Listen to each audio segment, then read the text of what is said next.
I came to the U.S. in '87, and from refugee camps in Thailand, Ban Vinai.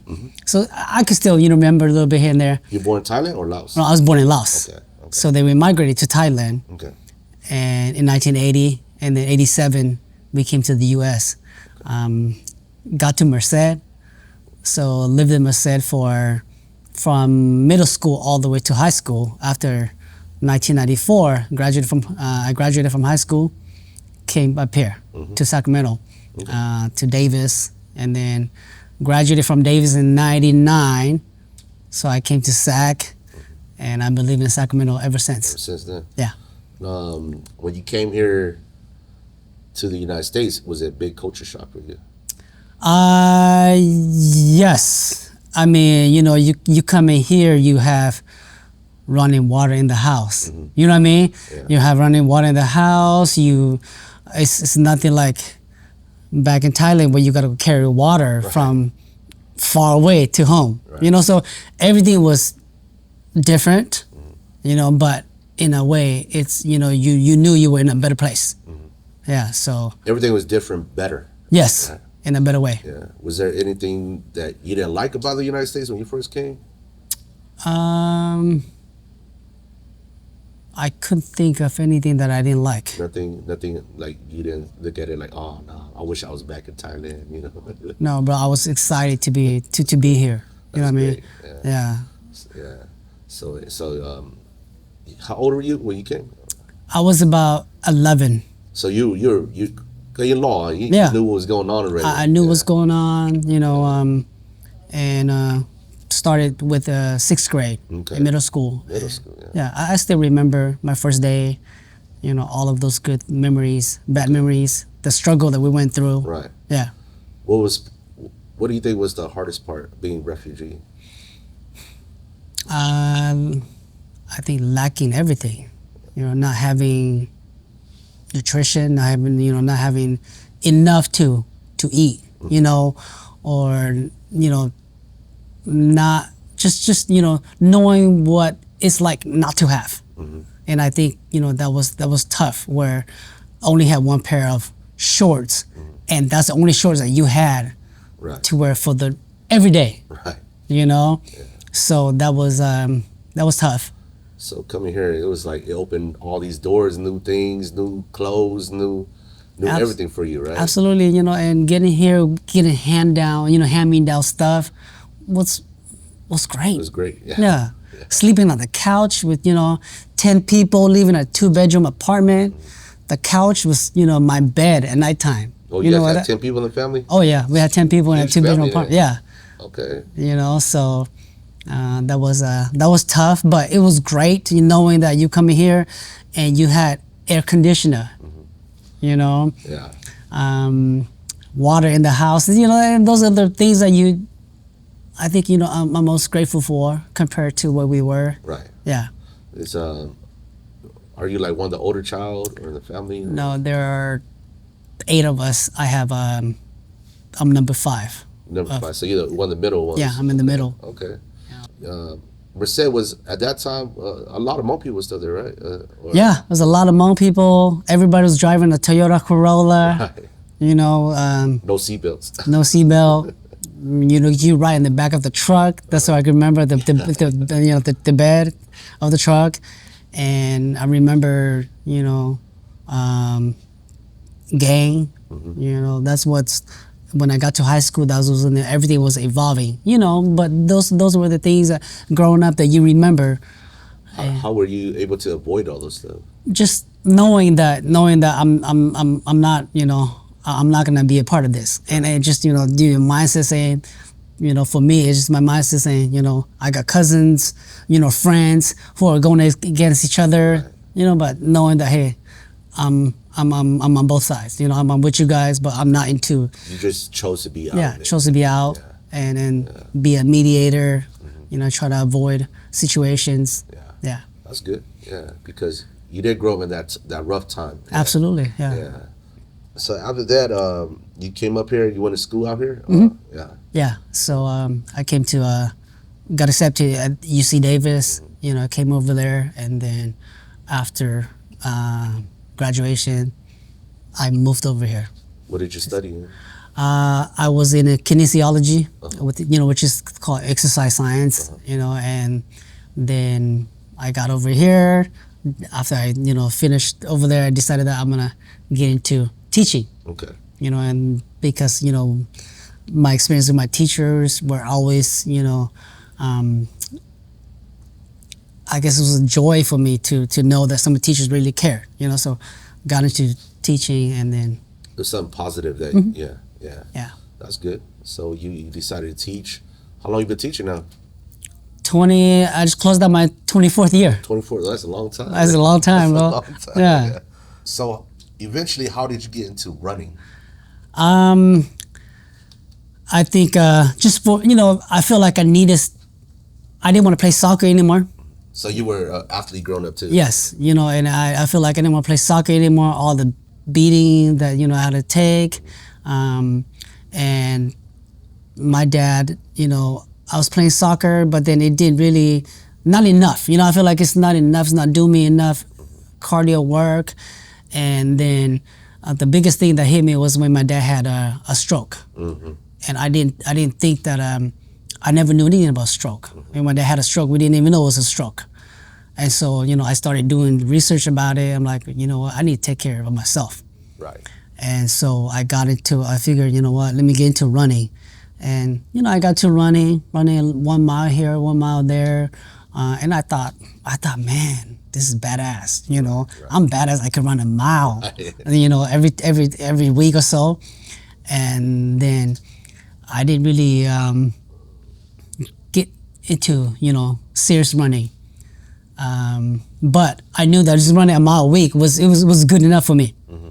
And then eventually increased it to 2 miles, and just started increasing the miles.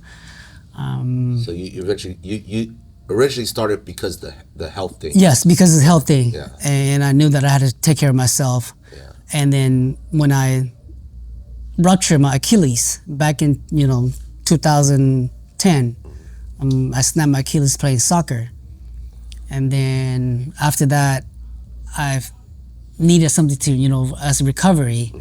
And so I that's when I feel like, okay, I need to run a little bit more after I gained a lot of weight too. Mm-hmm. During that process. Oh, okay. So you weren't doing anything. Right. Yeah. And so I started run a little bit more just to shed off the weight that I had gained. And then one thing led to another. I started running a little bit more, add a little bit more miles, maybe I moved to like 2 times a week. Mm-hmm. And then one thing led to another. You remember your first marathon you ran? Yes. I never really wanted to run any marathon, but in 2021, I went and ran with a group, our cycling group, because they're triathletes, so they were training, and I just went to run with them because running in a group, you get the energy from the group where you could propel yourself to more miles and a longer distance. And so I was running. So a friend of ours, she said, we got CIM coming up, and she asked me if I would run the marathon, okay. California International Marathon. I said, no, not. I'm not interested. But then she said, look, it's gonna sell out, and we really need you to come out here because you've been running with us, right. And we think you could do something good with this. Right.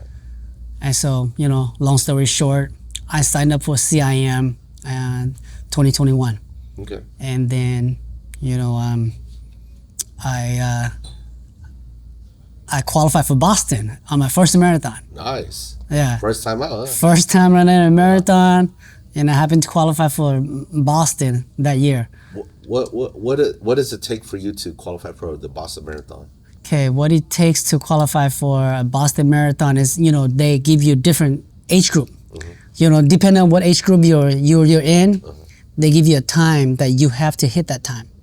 Okay, so when you hit that time, but you gotta beat that time by I want to say 6 minutes as well.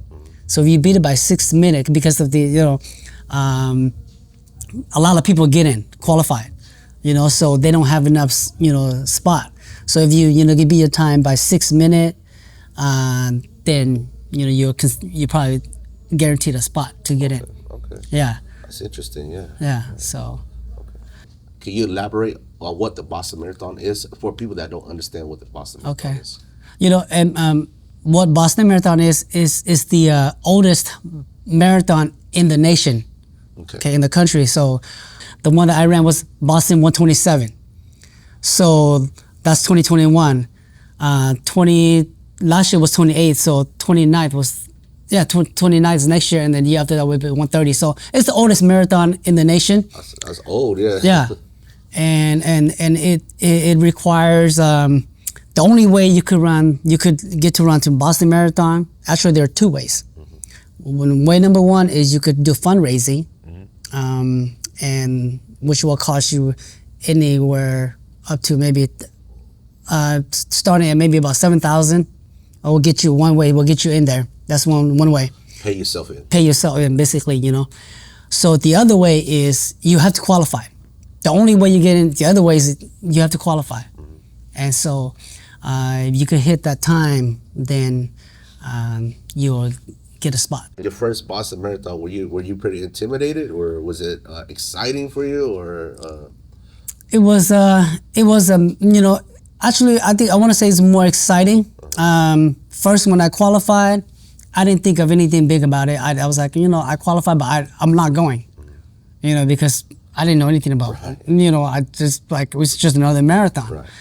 Not until when I got there and you see all these people, there's so many people running it, and that's when the excitement, kicked in. You saw all those people, it's like, wow, knowing that all of these people qualified, or, the other portion is, 10% of it is fundraising.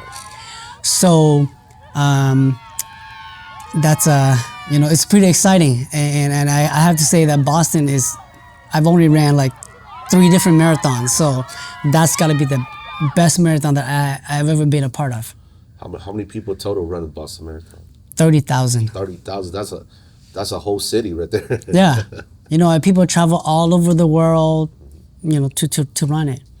How long did it take you to run that marathon? When I got there, for Boston, I went there to run as a victory, run only, and it wasn't like I wasn't trying to get a best time or anything. So it took me about 4 hours, and I stopped at every mile to take pictures. Okay. I also, run as my way. I was high-fiving all the little kids, everybody, so just to enjoy. Just soak it in. Yes, because I had worked, we had worked too hard. The whole crew, there were 5 of us that ran, Hmong people that ran last year. And our goal was to have a good time, so we really enjoyed it, and we didn't care about the time. Right. We just wanted to, experience the whole thing. Yeah, so it was a wonderful experience. Was the preparation pretty hard? How long did you guys prepare for it? For Boston? Yeah, for Boston. I think we didn't really prepare that much because we knew that we didn't want to go get a good time. We just went there to finish. So we just kept our routine where, just make sure that we're sharper and, kept ourselves tuned for the marathon. But then it's not like a marathon where we're going to go and get a personal, best record. Yeah. So we didn't really prepare that much, but, maintain it, our daily routine. It's enough to run it through. Okay. Yeah. Okay. When we were done, it's a good feeling. It's a good feeling when you get the medal, knowing that it's one of the most prestigious, marathon in the nation. It just feels so good that you were a part of it. Right. Right. And you said there was like 4 or 5 Hmong people, right? There were 5 of us. 5. Yeah. So out of 30,000, there's 5 Hmong people. Yes, 5 Hmong people. Wow. Okay. And I think that's the biggest time. Prior to that, we might have a few here and there, but it's nothing like that time because there were 5 of us, and I feel like it did open up the door to a Hmong community.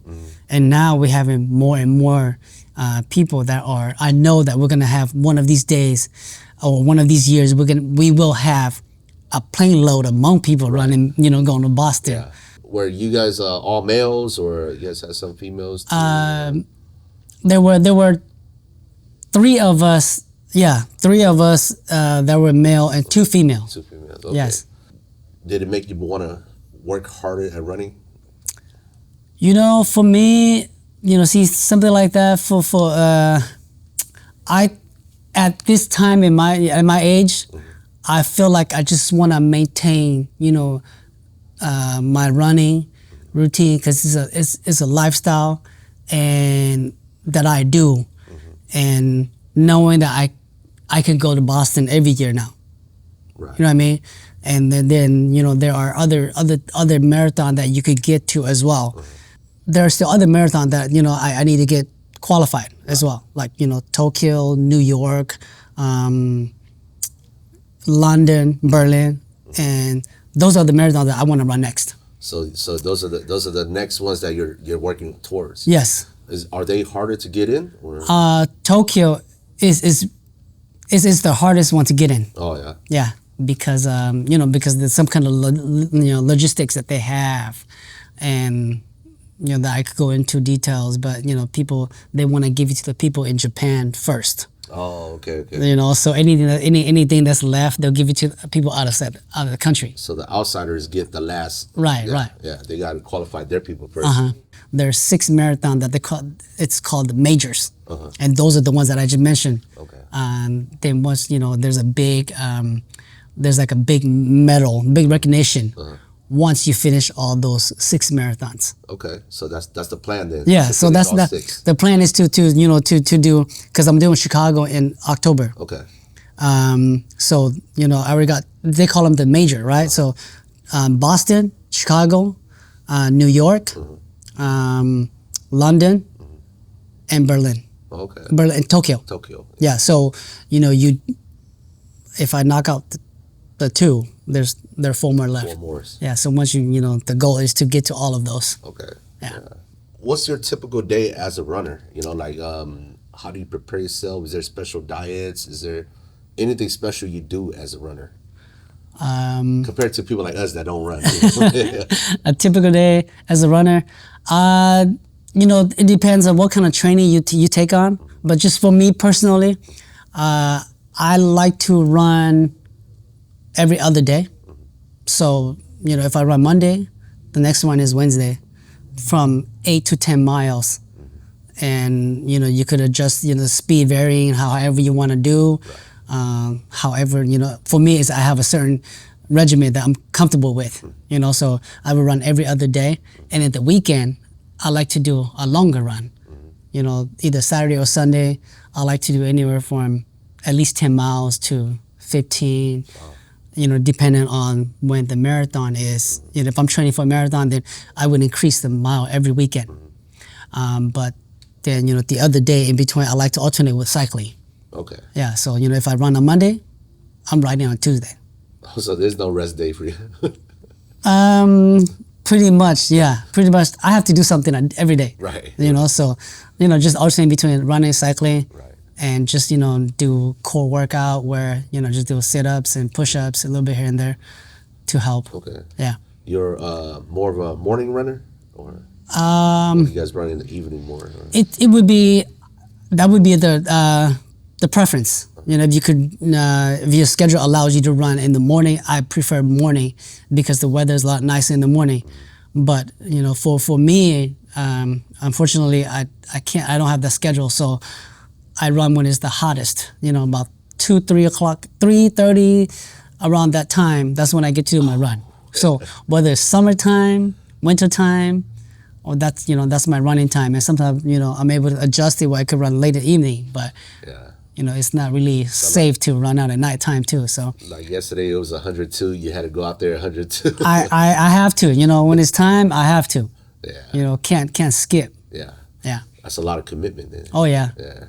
What about your diet? Do you diet too, or you eat whatever you want? My diet, Depends, but I do eat a lot of I'm gonna say that I don't eat a lot of red meat. Uh-huh. You know, so I will eat every now and then, but you know, my main thing is I focus on just eating, you know, chicken, fish, um, turkey. You know, so I'm staying away from the red meat. Clean, you eat clean. Yeah, Yeah. I mean, I'm not sure how clean it is. You know what I mean? But you have you out with your kids, then you don't have a choice. But it makes a difference though, right? It does. I feel like it does. You know, and just for health reason. Yeah. Yeah. So you got any lessons from running, like, you know, like not lessons as into pertaining as in running lessons, but you know, has running taught you lessons in life in general, you know? Yes, you know, as far as lessons I learned is, you know, I've learned not to quit. Okay. You know what I mean? Because you know, running it's tough. Right. It's tough. You know, recently I just ran my 50 mile, and at mile 45, I was cramping up. Right. You know, but I'm like, you know, I got 5 more miles to go. Right. Just 5 more miles. If I can't run, I'm gonna walk. Yeah. You know, but you know, the mindset is don't stop, don't quit, because I'm almost there. Right. You know, and just, you know, one step at a time, and then you're able to pick up the momentum again. Eventually, you know, it goes away. 50 miles in one day? Yeah, one day. Wow. That's like running to Stockton or from Sacramento. That's long. 9 hours, a little bit over 9 hours. 9 hours? Yes. All right, yeah. You that's definitely not just physical, mentally. Yeah, you have to be mentally strong for that. It's everything. You know, I think the most important thing is you have a mental. You know, your mental. You gotta have mental toughness. Man, 50 miles is a lot. Yeah. And I say we all could do anything, bro. Right. If you train your mind, that's it. You know, you train yourself into it. Just the training, Right. preparation. That you train enough, you will get it done. Right. You know, all of you guys, you know, you can if you know you hang out with the crew. You know, anything. I think anything is possible. Right. Yeah. That's probably one of the bigger lessons you learn in life through running, huh? Yeah. And nothing's impossible. Right. For runners, or for people who are not runners and want to get into it, I would say, you know, I think your health is important. You know, and if you realize that it's important and you take care of your health, you know, one of my mentors says, your health is your wealth. Right. You know, so take care of your health to enjoy your wealth, whatever you have. Right. You know, and so I think it's important you just one step at a time. Right. You know, one step at a time, and you can't be fast, or you can't just come out and run 10 miles or 5 miles out the gate. Right. You know what I mean? You got to take a baby step, and you know it will eventually. You keep doing it. Eventually you'll get there to wherever you want to go. Whether it's a marathon, it's a 31 mile, or you know 50 miles. I think it's possible. Okay. Yeah. Is there any way for people to like come and run with you guys, or you guys have a group, like a social media group that people can come and follow you guys or run with you guys, or you know, if people are interested in, you know? Absolutely. You know, we do you know, ways for us, you know, for you to come and join us. We have a Facebook group that you can look us up. It's Boom. You know, we're Boom Runners, and our cycling crew is called Never Stop Running. I mean, Never Stop Riding. Okay. So you know, you can look us up on Facebook and on Boom Runners. How do you spell that? Like BOOMH. Oh, so just Hmong backwards. Yes, Hmong backwards. Nice. Okay. Yeah. So look us up and add yourself in there, and we will, you know, welcome you to our run. We have weekly runs that you could come and join us, and you could just come and walk. Right. Yeah, if you can't run, just come and walk with us. We have a big group, so it's you definitely will feel the energy and to encourage you to move. Okay. You know, so eventually, you know, it'll lead you to the next step. Yeah. We're gonna have to come out and join you guys sometime. Absolutely, you know, man. Get the experience. Everyone is invited. Yeah. You know, we post our runs in Boom, so check it out. and come and join us. We Sure. want to influence the Hmong community to come and take care of our health. For sure. Yeah. For sure.